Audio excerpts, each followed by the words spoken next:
Joining us now is Mark Neveau, former fire battalion chief with Fremont Fire, also a former senior executive with FEMA. Mark, thanks for joining us tonight. You're welcome. Cal Fire and all their updates tonight have been warning people how stretched thin they are and how their firefight's going to be hampered. Yeah. How would you categorize where we're at tonight with just how stretched thin they are? Well, it's twofold. In the terms of the state, there are so many fires going on in the state. Finding resources and having to figure out what resources go to what fire is challenging. We're also, as a country, at preparedness level 5, which is unusual. It's only happened twice in the 4 times in the last 10 years, twice in the last 2 years. And what that does is it says across the country how much there is going on in terms of fires. There are 60 uncontained fires within the country right now. And we're getting help from all across the country, as we talked about. But does it get to a point where we run out of resources, even in this country? I mean, might we need to look elsewhere? Well, and that's the preparedness level 5. There is what's known as the NIFTY, National Interagency Fire Center in Boise, Idaho. They control all the firefighting resources across the country. There are 14 different centers across the country. There are 2 in California. Ironically, one in Riverside. Guess where the other one is at? Redding. And so they determine what resources get moved to what fires. And so they're stretched so thin, they're trying to make a determination. At planning or preparedness level 5, they're now looking at bringing in international firefighters. You mentioned Redding, which is the largest fire we're looking at right now, and so destructive. The latest update said more than 650 homes have burned. This is in addition to the loss of life.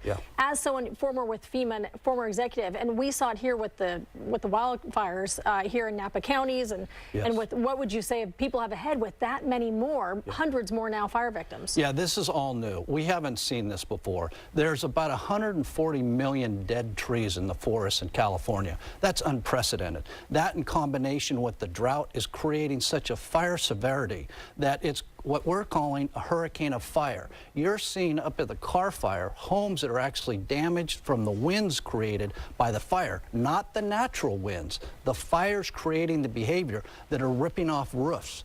I returned from Puerto Rico recently, and you would see hurricane damage in those homes to where the roofs and the second floors were ripped off. You're seeing that same type of damage up here with fire activity.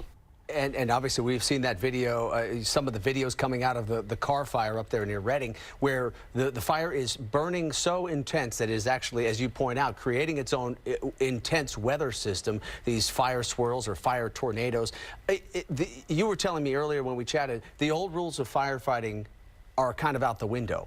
But are firefighters prepared to handle these kinds of fires that we're seeing? I think we're learning as we go. This is not something we faced before because of the magnitude of dead trees, because of the beetle, the disease, plus the drought is creating such energy.